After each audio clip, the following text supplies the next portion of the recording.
ma nahallahu wa rasuluhu anhu fil kitabi was sunnati wal athari anis salafis sholihin.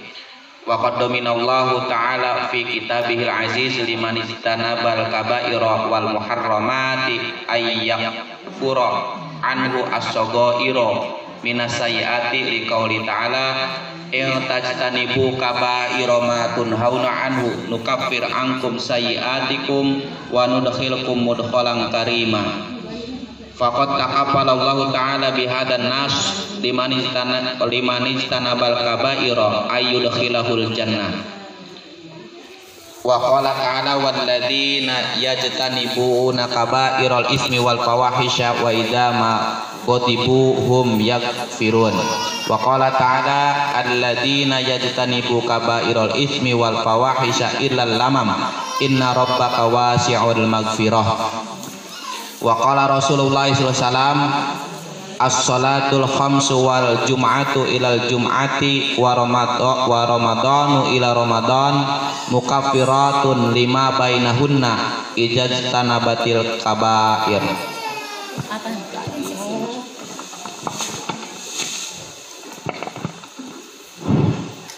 Bismillahirrahmanirrahim. Baca kitab ya, tadi udah dibaca kitabnya. Menjelaskan kitab ini mengumpangkuman atau kumpulan mengenal dosa-dosa besar ya, dosa-dosa besar. Jadi kita di sini agar supaya kita tahu bahwa ini dosa, kita harus kenal ini dosa apa gitu Bu ya. Mana yang dosa? Karena malam ya'rifis syarra yaqa'u bih. Orang yang tidak kenal dengan keburukan, dia akan terjerumus dalam keburukan tersebut ya. Kalau dia bodoh bahwa nggak tahu dengan keburukan, maka dia akan terjerumus dalam keburukan tersebut. Seperti misalnya masalah demo, boleh nggak menurut Islam? Niatnya bagus ya, untuk menegakkan syariat. Kira-kira bagus nggak nih demo? Dari mana demo asalnya? Kayak gitu Bu ya. Bu jamaah sekalian, apa sih yang disebut maksiat, dosa gitu ya, bahasa kitanya dosa atau tiap-tiap perkara yang menyebabkan Allah murka dan mendapat itu disebut dosa gitu ya. Contoh misalnya Bu ya, seorang laki-laki memandang perempuan yang bukan mahram, dosa bukan tuh? Dosa ya. Nah kalau umat terdahulu berbuat maksiat itu hukumannya harus bunuh diri tobatnya, Ibu ya. Kalau umat dahulu nih, selain umat Nabi Muhammad, kalau berbuat dosa tobatnya harus bunuh diri. Kalau kita gimana? Cukup beristighfar, minta ampun, tobat kepada Allah. Yang kedua, dia harus memotong anggotanya yang melakukan dosa. Kalau dosa mata, congkel matanya.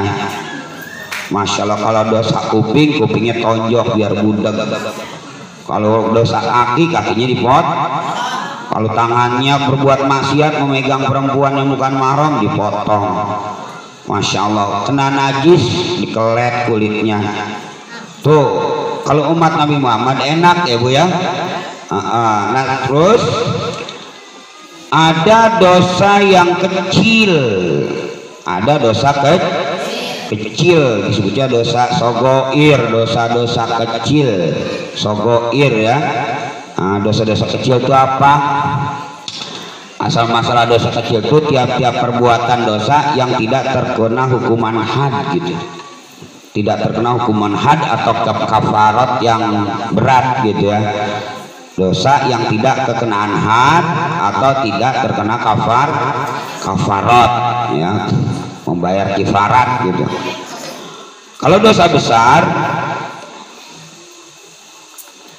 manahallahu anhu Rasulullah sallallahu alaihi wasallam fil kitabi was sunnati, wal athari anis salafis sholeh. Tiap-tiap dosa yang Allah larang, Rasulullah larang, ada di Al-Quran, ada nas Al-Qurannya, ada nas hadisnya, juga ada nas dari ulama-ulama salafus sholih. Itu dosa besar ya Bu ya. Jadi dosa besar itu udah disebutin sama Nabi. Dosa besar itu udah disebutin dalam Al-Quran, udah disebutin oleh ulama gitu ya, udah ada catatan nih ini dosa besar gitu. Terus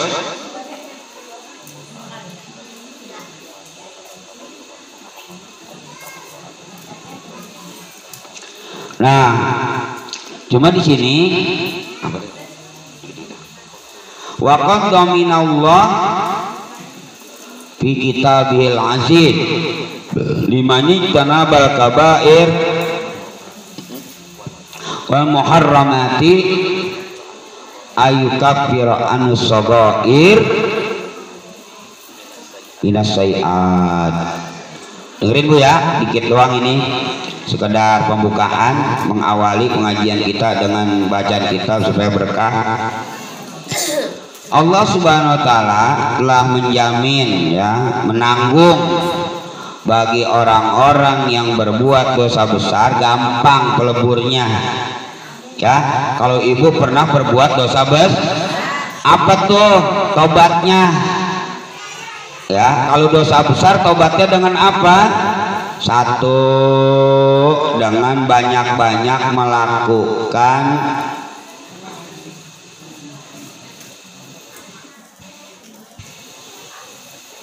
ya, yaitu dengan menjauhkan dosa-dosa kecil dan banyak beramal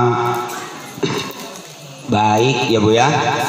Banyak menjauhkan dosa-dosa kecil. Jadi dengan kita menjauhkan dosa kecil, nanti Allah jamin kita dosa besar kita Allah ampun, dan Allah jamin kita untuk bisa menjauhkan dosa besar. Tuh kalau yang kecil di dosa kecil dulu kita tinggalin.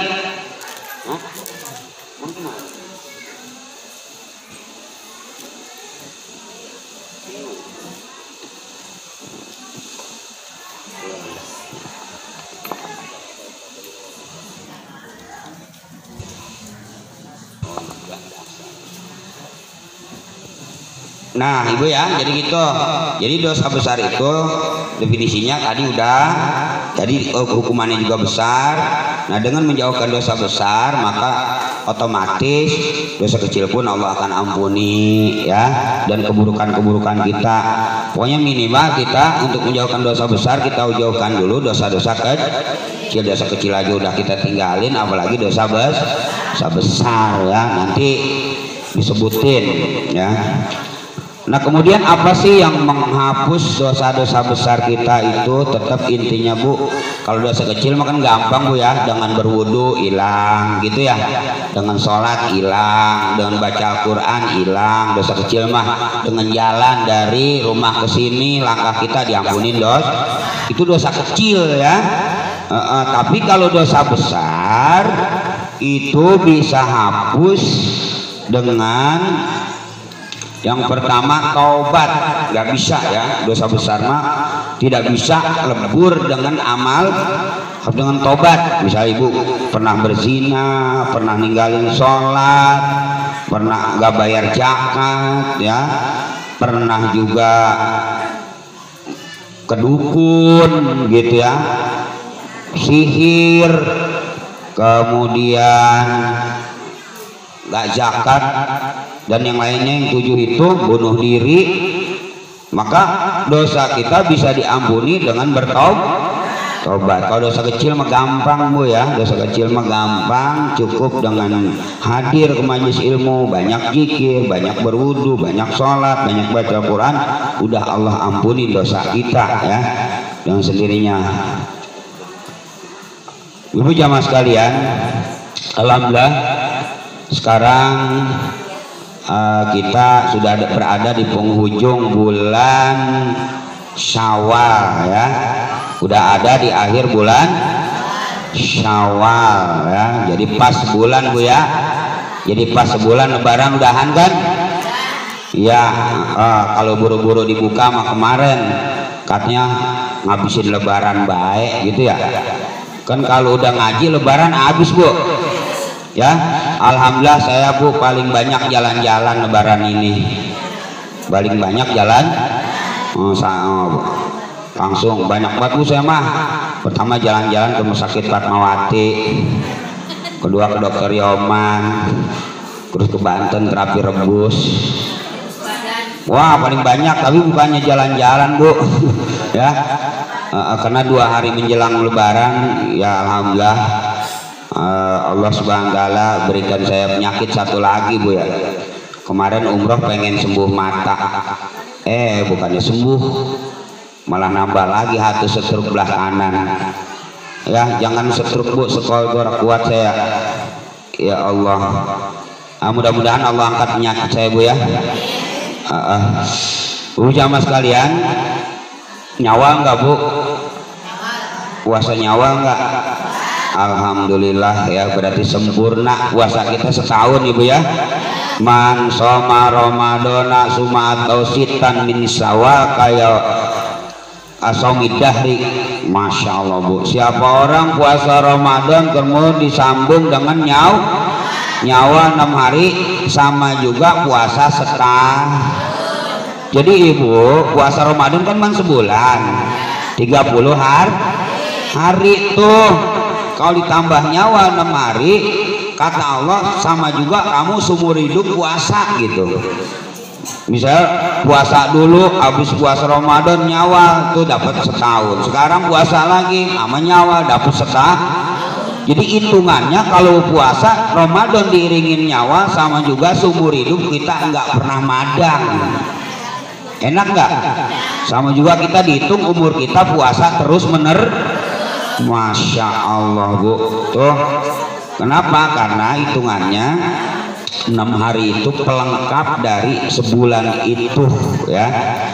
Ibu jamaah sekalian, kemudian setelah Syawal kita memasuki bulan Dzulqa'dah. Berarti besok udah Dzulqa'dah. Habis Dzulqa'dah apa Bu? Dzulhijjah. Berarti udah bulan terakhir tuh. Udah akhir tahun lagi Bang. Habis Dzulqa'dah apa? Dzulqa'dah, Dzulhijjah. Habis Dzulhijjah Muharram, udah tahun baru lagi baik. Jadi Dzulqa'dah Dzulhijjah itu Dzulqa'dah bulan ke-11, Dzulhijjah bulan 12, Muharram bulan ke-1. Berarti udah awal tahun lagi. Ya.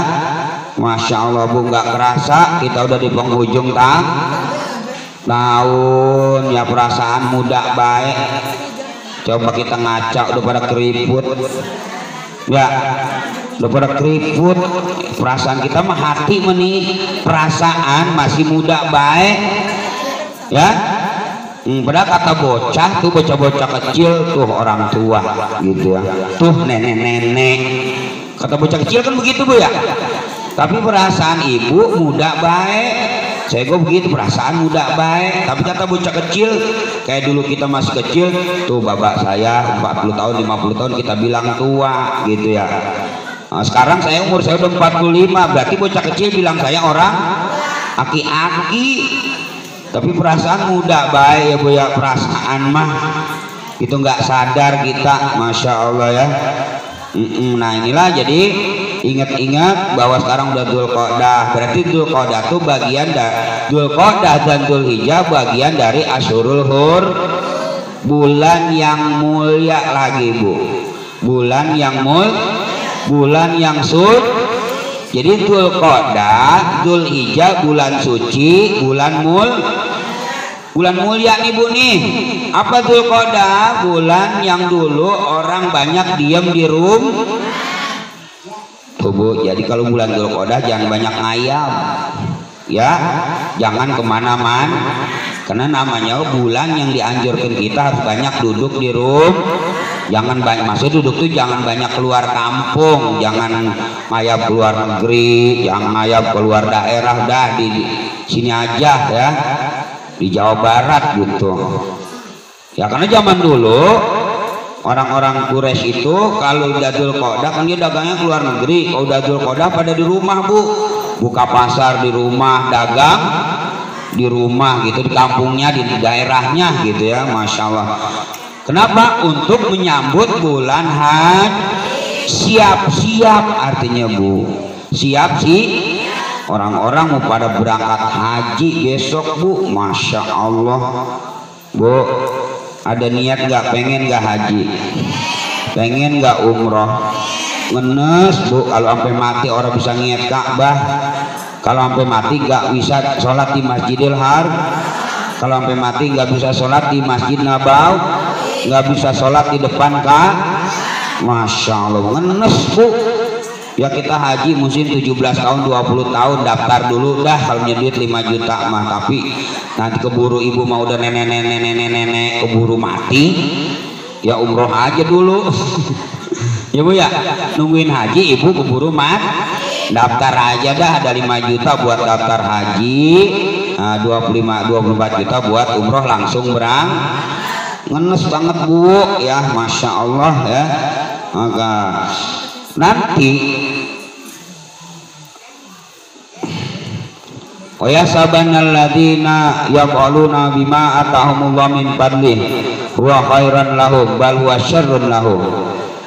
Ibu dengerin ya, nanti orang-orang yang punya duit di atas 25 juta, punya duit di atas 35 juta, orang berangkat haji, orang berangkat umroh, nanti duitnya, hartanya, tanahnya, emasnya, simpenannya, mobilnya akan jadi ular, berubah jadi ngelilit dia, nyatokin dia, ngantupin dia selama 50.000 tahun. Lama ora, Bu?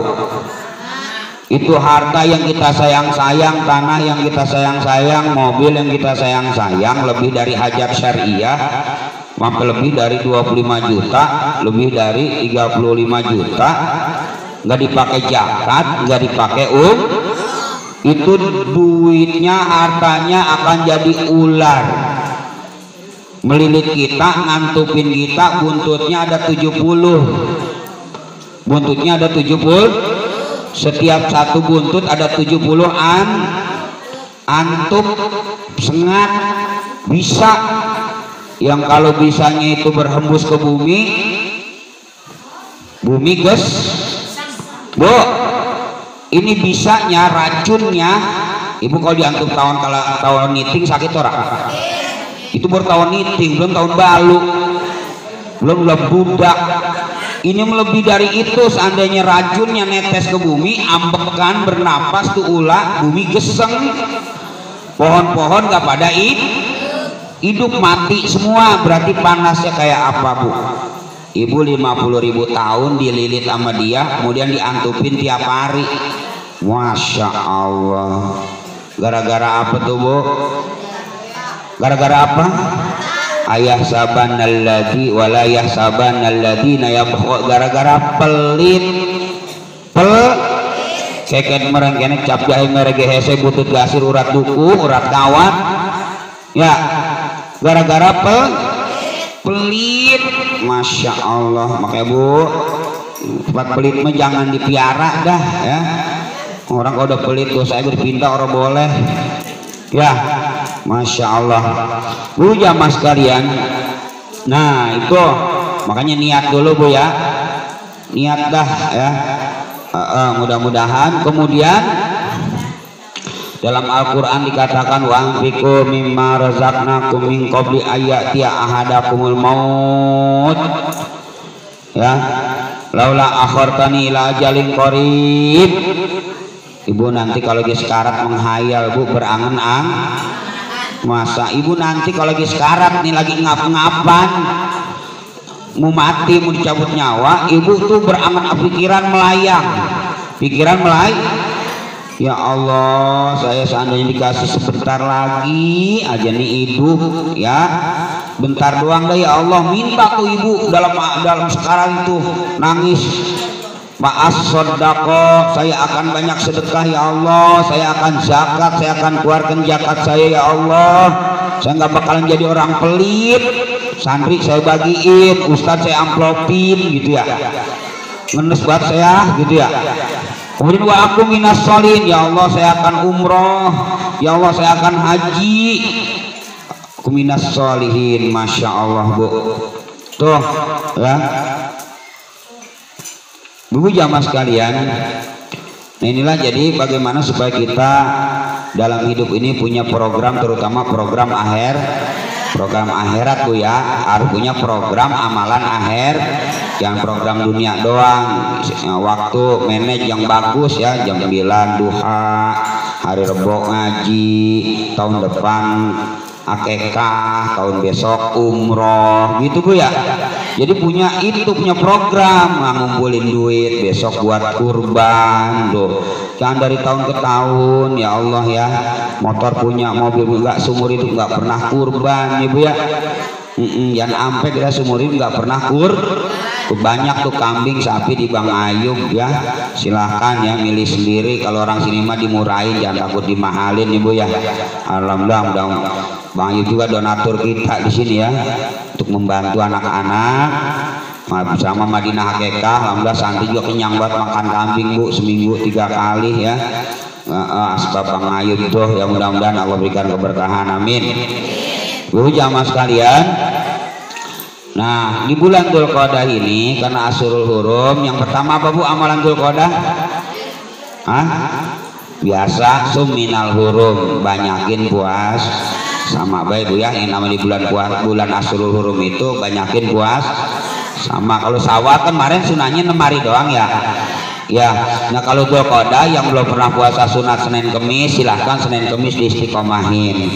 Yang belum pernah puasa Daud, silahkan Dzulqa'dah puasa Yang punya amal wirid, ibu misalnya punya wiridan nih, supaya wiridannya tajam di puasain dah. Ibu punya wiridan wiridul latif, aku baca wiridul latif tiap pagi sore malam gue baca ratib hadad ratib atos. Dari puasa butuh, baru puasa seminggu insya Allah amalannya tajam. Jadi amalan kalau dipuasain jadi tajam, ibarat golok mah diasah jadi tajam. Jangan punya amalan kudul baik bu ya. Punya amalan gobet, kudul, karaten gitu ya. Kita punya amalan yang tajam bu ya.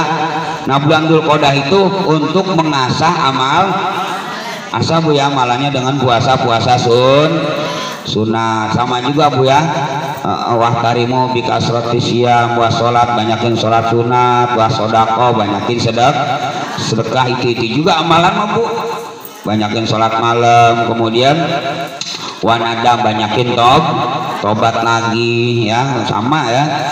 Kemudian setelah Dzulqa'dah Dzulhijjah. Nah 2 bulan ini bu berturut-turut tuh bulan mulia. Kalau Dzulhijjah lebih mulia dari Dzulqa'dah. Kenapa? Dzulhijjah mah ada 10 awalnya tuh yang disunahkan puas dari tanggal 1 sampai tanggal 10 sampai tanggal 9. Dzulhijjah kita disunahkan puas sampai hari Tarwiyah dan hari Arafah, terus disunahkan korban, diwajibkan haji. Wah bulan Dzulhijjah mah paling barokah dah ya. Insya Allah kita ketemu lagi dengan bulan Dzulhijjah. Ibu jamaah sekalian, nah bagaimana supaya kita bisa istiqomah, ilmu kita manfaat ibu ya. Kita ngaji supaya ilmu kita manfaat. Yang pertama kata ulama, hormatin kita punya guru. Ingat kita punya guru, minimal kita doain guru kita bu setiap di sholat atau tiap malam. Berarti kita tuh udah mendapatkan keberkahan Jadi salah satu cara untuk mendapatkan keberkahan ilmu, jangan lupa doain guru, doain orang tua, doain guru kita gitu ya. Kenapa man adal ustazah hurrimat barakatul ilmi? Siapa orang yang menyakiti guru, dia akan dihalang dari keberkahan Ibu pesantren misalnya di Al-Furqon, ibu pesantren misalnya di Lewiliang, minimal doain tuh guru ibu ya. doain yang pernah pesantren di mana-mana, ingat gurunya, sebut namanya, datang setahun sekali, datengin setahun sekali menyabak, udah meninggal ziarahin tuh guru, bacain Fatihah, doain. Ini mama guru dari pulang sampai sekarang orang nyaba-nyaba, pantes be ilmunya orang manfaat, jarah orang, doain orang itu sama guru. Masya Allah Bu, jangan lupa sama guru yang pernah didik kita dulu Bu ya. Ibu-ibu yang pernah pesantren di mana tuh dulu ngajinya misalnya sama bapak ya, dari dulu ngaji sama bapak saya, atau yang pesantren kemana, ke Furqon, ke Ulia, ke Masturiah, ke Banten, kirimin doa kalau gurunya udah pada mening. Ziarah ke kuburannya, insya Allah Bu, barokah manfaat dunia akhir. Kadang-kadang kita lupakan Bu ya sama guru ya. Masya Allah tuh siapa, oh apalagi sampai nyakitin guru doain yang ada nyakitin. Hurrimat barakatul ilmi, maka dihalang keberkahan ilmu mah banyak tapi malah ngutuk, malah nyumpah ilmu banyak malah nyumpahin Bu yang begitu. Ya Allah, hati-hati ya. Yang kedua, bagaimana supaya ilmu kita manfaat, barokah, bisa diamalkan. Yang kedua katanya, alala tanalal ilma illa bisittatin. Ingatlah bahwa ilmu nggak bakalan kalian dapet ya, boro-boro manfaat masuk nyancep di hati kok kan, boro-boro bisa diamal, nempel kok ora di hati, di polo gitu ya. Apa itu syaratnya? Di sini ada 6 lagi. Datain ibu harus cerdas kalau ngaji itu Bu ya. Bagaimana? Dengerin, bawa buku, bawa pulpen, tulis ya, apalin di rumah tuh baru orang ngerti, nanya, dateng ya, ini amalannya gimana sih? Nah itu namanya wahirsin, harus sungguh-sungguh. Ngaji itu bukan nyemben doang, daripada gua di rumah ngorok nih gua ngaji ketemu temen-temen, jangan begitu. Sungguh-sungguh memang saya ngaji mau niat apa? Niat mencari ridho Allah, menghilangkan menghilangkan kebodohan, niat mengamalkan agama, niat menyampaikan agama. Jadi tuh harus hiris sungguh-sungguh, wahirsin dakain wastibarin, harus sabar. Berarti syarat menuntut ilmu harus sabar Ibu ya. Sabar nungguin sampai jam 12 dari jam 7. Wah kalau keluaran Cibedug mah Bu nih kalau ngaji dari jam 7 sampai jam 1 sampai panas pantat ya. Ini mah sejam kok udah gulang-guling ngorok, senderan tembok, merem, ngiler ya. Ya harus sabar. Arti sabar sih harus sabar dengerinnya, sabar. Ini ginian gua banget, nyinggung gua ini ngaji, nyinggung gua ini, gua pisan ada ngambek, bukannya sabar. Yang namanya ngaji harus kesinggung Ibu ya. Yang namanya ngaji emang nyinggung semua kok.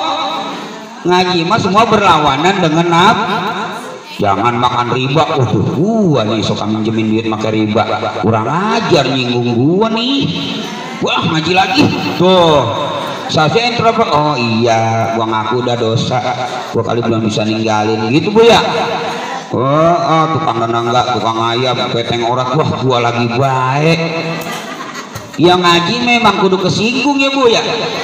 Emang ngaji mah berlawanan dengan nafsu semua. Jadi kalau ada yang perasaan nyinggung kita, berarti itu lagi ngingetin kita ya. Sabar, alhamdulillah gini yang gue tahu gue belum bisa ini ninggalin dosa ini ya Allah, begitu ya. Ampun, jadi tahu tuh kan ada cerita ada seorang penyanyi dangdut ngintip ngajian ya, penyanyi dangdut ngintip pengaji. Wah itu sama kiai dibahas masalah musik, masalah nyanyi, bidu wanita dibabat tuh kayak si Anu tuh tukang nyanyi, kalau dia tobat diampunin.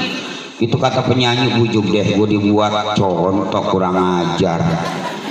Masya Allah, berarti gua jelek banget kali ya dilihat orang sampai dibuat contoh sama kiai. Gua nangis pulang, dia tobat ya, dia ngaji terus-terusan sampai jadi bini kiai tuh. Masya Allah ya tuh Bu. Jadi begitu kalau kita disinggung, kesinggung dalam pengajian, bukannya ngambek, bukannya kesel orang ngaji marah ya. Nah, makanya kudu sabar apapun nih kita dengar, wajib sami'na wa atha.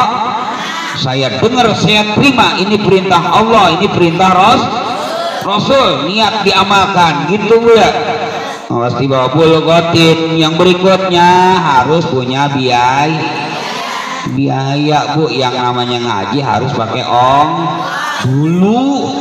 dulu mengaji jauh. Bapak saya kemana? Ke Sapi'iyah ya, ke Sapil Hajami sono Jakarta, pada ngomong dia mutar bawa di Rohman, pada Pajiakun, pada ke sono tuh ke Jakarta pakai ongkos ora. Sekarang mah enak, kucluk jalan sampai orang pakai ongkos. Tapi katanya Pak tuh syai'an, kalau apapun yang kita miliki, kalau kita punya rezeki jangan lupa ingat sama guru gitu Bu ya. Pak tuh syai'an, berikan apapun ya. Kalau kita punya sesuatu, bis gajian amplopin tuh guru cepet mau Ustaz Gojali ya, yang ngajarin kita ya. Dulu jamaah sekalian, kemudian harus izin sama guru. Bu, ibu yang wajib ngajarin siapa sih? Suami.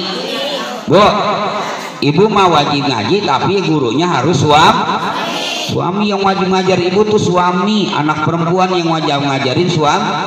Kalau untuk mencari keluar, kewajibannya bagi laki-laki mencari ilmu keluar rumah itu adalah kewajiban laki-laki, bukan perempuan sebenarnya Bu ya. Karena perempuan mah tanggung jawab bapak atau tanggung jawab suaminya harus bisa ngajarin. Berarti ibu harus dianterin ke Ustaz, nih bini saya ya pengen ngaji nih, pengen jadi orang pinter, pengen bisa taat sama suami, pengen bisa jadi orang solehah gitu ya, pengen jadi istri soleh.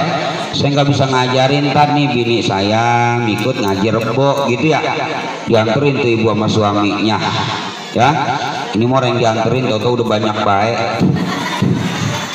ya. Ya harusnya gitu, kayak kita mesantrenin anak gitu ya. Anak kita anterin ke Ustadz, tadi anak saya mesantren ngaji di sini kan gitu ya. Seharusnya ibu kok begitu. Suaminya datang, tadi bini saya mau ngaji seminggu sekali, diizinin nggak daftar nih gitu ya. Insya Allah barokah Bu begitu ya. Tapi di sini mau orang begitu dah, bagian ikhlas baik ya. Bu jamaah sekalian, kemudian supaya pengen ilmu manfaat lagi apa katanya? Syekhun 4 tahun, punya guru yang gurunya harus pinter, harus bisa baca kitab ya Bu. Gurunya harus bisa baca kitab, bisa nerangin ilmu tauhid, bisa nerangin ilmu fikih, ilmu hadis, ilmu sejarah, ilmu tafsir, ilmu Quran. Gurunya harus pinter ya, harus keluaran pesantren ya. Pesantren juga bukan bentaran. Kadang-kadang kita guru kita ilmunya boleh mengutin, Bu, ilmu boleh karbit. Boleh ngarbit gimana sih Bu? Beda nggak? Boleh ngempos sama boleh ngarbit ya, diimbu dulu ya. Kalau pesantren mah Masya Allah ya. Nah jadi gurunya syekhun patah, guru yang waro, yang apik, yang cerdas. Gurunya juga pinter, wakutubun sihahun, dan harus bisa baca dan ada kitabnya juga bukan kitab sembarang. Kitabnya bukan boleh nutur, kudu jelas kitabnya yang diakui oleh dunia, seperti kitab Irsyadul Ibad, kitab Tanbirul Qulub, Fathul Mu'in, Arba'in, Tafsir Bukhari, Muslim, semua dah kitab-kitab yang udah dikenal oleh dunia. Jangan kitab karangan si Uki Bu. Banyak orang ustad bawa kitabnya kitab si Uki. Si Uki siapa tuh? ya nggak orang jelas ya. Kalau itu kan kita karangan Syekh Nawawi, karangan Imam Nawawi, karangan Masya Allah ya, jadi jelas ulamanya ya. Nah ini jadi kalau pengen ilmu manfaat harus ada kitab yang dibaca, kitabnya pun harus kitab yang baru ilmu manfaat. Paham tuh Bu? Pantes ibu ngaji Senin, Selasa, Rabu, Kamis, Jumat, Sabtu, udah kayak anak sekolah, kok bisa ngamalin ini acan ya? Kenapa ya? Oh gini kan ngajinya orang make kitabnya gue boleh nutur di si ukik ya, kitabun 4. Nah makanya Ustaz Ghazali ya sekarang yang bacain kitabnya insya Allah ya, kutubun siha wa muda wa mawal ilha. Dan kita harus istiqomah Bu ya, istiqomah, tidak ada yang menghalangi saya ngaji kecuali sakitnya pun parah insya Allah Bu ya. Nah itulah kalau kita pengen punya ilmu manfaat, ilmu barokah yang mudah-mudahan Allah Subhanahu wa taala berikan kekuatan hidayahnya kepada kita semua agar supaya kita bisa mengamalkan syariat Islam. Dan mudah-mudahan Allah ampuni dosa kita, Allah maafkan segala kesalahan kita, Allah panjangkan umur kita, Allah sehatkan badan kita, Allah berikan keberkahan dalam hidup kita, Allah berikan kita ilmu yang manfaat, ilmu yang barokah, Allah jadikan keluarga kita sakinah mawaddah warahmah, anak-anak kita jadi anak yang soleh dan solehah. Dan mudah-mudahan dimana sampai pada ajal kita ya Allah kita tutup usia ya, meninggal dunia, kita mati dalam keadaan mulia, hidup dalam keadaan mulia, mati dalam keadaan mulia, yang mudah-mudahan husnul khatimah ya Bu ya. Bijahin sallallahu al-Fatihah. A'udzubillahi minasyaitonir rajim. Bismillahirrahmanirrahim. Alhamdulillahirrahmanirrahim. Maliki yaumiddin. Iyyaka na'budu wa nasta'inu ihdinas siratal mustaqim siratal ladzina an'amta 'alaihim ghairil maghdubi 'alaihim waladdallin. Alhamdulillah hamdan katsiran thayyiban barakan bila kulli hal. La yu'minu wa yughfi mazidah ya rabbana lakal hamdu kama yanbaghi li jalalika wa li 'azimi sultanik. Subhanaka la nutitana alaika kama asnayta ala nafsika. Allahumma shalli ala sayyidina Muhammad. Ya Allah ya qayyum ya Rabbi ya qadir ya qayyumatin. Allahumma as'aluka bi qudratika bi quwwatika an tumidani bi jami' ahwali wa jawahirid dhahirati wal batinati. Bikudatin wa bikuatin mingguati kuatin wa munadabtani bima baina min khalqik wa la tamantum bi kulli ma khalaqtu dini wa yakunu kulluhu dhalika al-aslan wujuh wa adari amasuban bil afiyah wal qabul wa ridha bi rahmatika rahimin. Allahul kafi wa qasadul kafi wa jadul kafi li kulli manil kafi wa nimal kafi. Allah ya sami ya basir ya jamil ya mudam ya qahar ya syadid al-bash. Allahumma ya man ajaba sayyidina Nuh fi qawmi ya man nasara sayyidina Ibrahim al-adai ya man radda sayyidina Ismail Yaqub ya man kashifa dirrasana Ayyub ya man ajaba sayyidina Zakaria ya man qabila tasbih sayyidina Musa min nas'aluka bi asri hadita mustajabati anta taqabbala ma bidawna wa anta tiana ma salna rabbana hab lana min azwajina wa dhurriyyatina qurratan waj'alna muttaqina imama. Allahumma nas'aluka ilman nafi'a wa amalan mutaqabbala wa rizqan thayyiba. Allahumma inna na'udzubika min ilmin la yanfa', min qalbin la yashab, min la yasma, wa min amrin la yurfa. Allahumma nawwir qulubana wa layyin aqlina wa zayyin jawina bi rahmatika ya arhamar rahimin. Rabbana atina fid dunya hasanah wa fil akhirati hasanah